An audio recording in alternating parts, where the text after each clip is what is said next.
Hello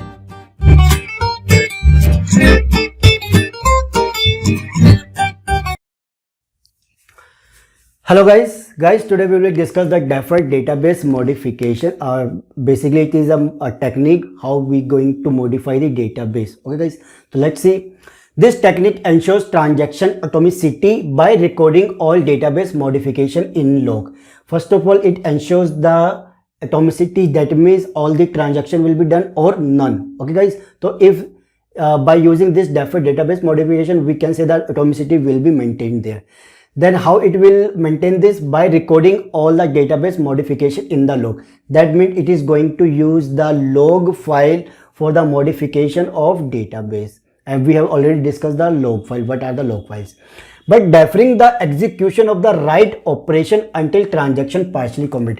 But it says that log file contains the write operation or the modification on the variables, so it will not immediately update that variable's value to the database. It will defer. That means it will take time, or lately it will write the operation onto the actual database. That means first it will write the operation on the temporary variables, but after when we have the complete this concept completely, then it will going to reflect this temporary variables value or updated values to the database. Okay.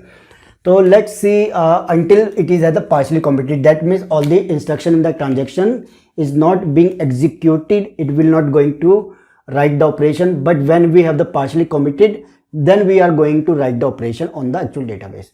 Let's see.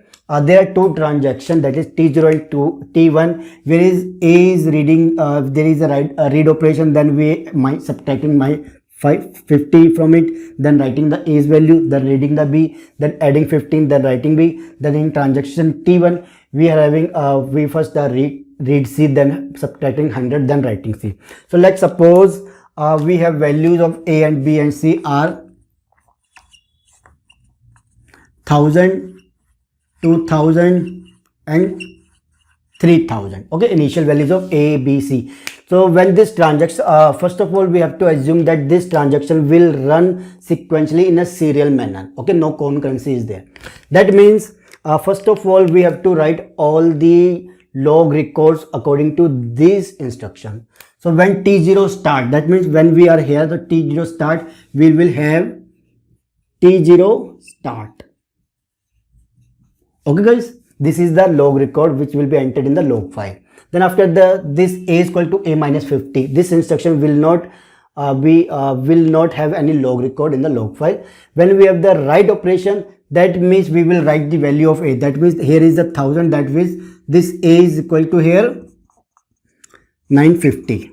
Okay, this is the updated value. That means we will enter and record of this one. This is the T0, the variable on which the modification is done is A, and this is the updated value is 950. And guys, we will not enter the old value here, because in the deferred database modification we will not use the old values here. Remember this way. Then after reading the B, there will be no log records. Then there is a B plus 50. That means B's values right up now is 2050. Okay guys. Then after there is a write operation on B. That means we will put this log record of write operation on B, which is 2050. Okay. Then this is the end of the instructions of the transaction T0. That means it is partially committing. So we will use T0 commit here. Why we have already discussed in the previous video. Okay guys. Then when T1 comes, that means T1 start. Log record will be entered in the log file. Then after C is equal to C minus 50, this instruction will not have any log record, because we will only use the write operation log records. Then there is a write operation on C. That means the C values is here 290. Okay, 2900. That means we will have this record. We are updating the C variable here. Okay guys, and its updated value is 2900 will be entered here. This is the end of the instruction of this transaction. That means this is the partially commit state. So we will enter T1 commit. Okay guys, so this is all about the log record which we get from this instructions of the transaction. Now suppose we will have some failure in this transaction. So how we'll handle this? Suppose we have failure here. Okay, this is the failure point.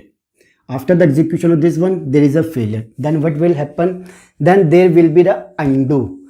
Undo will be done. Okay guys, because there is no commit, that means nothing is saved. That means we have to go back to the start of the transaction. So undo of T0. Okay guys, we will do redo when we have start and the commit state, but when we have only the start state, we will do undo. Now suppose we have failure here.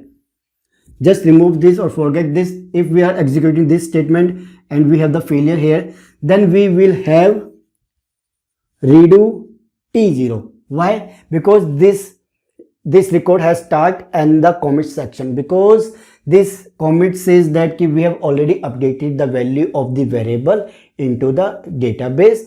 That means this is completely done. Okay guys, so that means we will redo. We will in the redo section, what we will do exactly, it will go to the log file and it will overwrite all the values which is done by the write operation of transaction T0. That means it is not going to start the T0. We are using the log file here and we will overwrite the values here. Okay guys, so that is a redo. Then suppose we have a failure here at this point.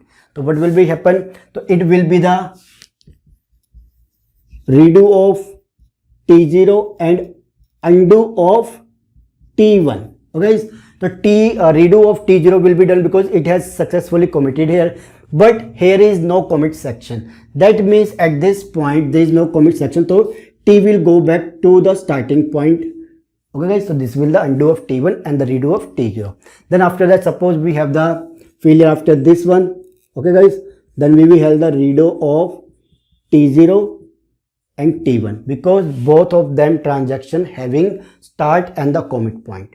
That's why, so in this way the deferred database modification will be done in the database. So guys, this is all about the deferred database modification.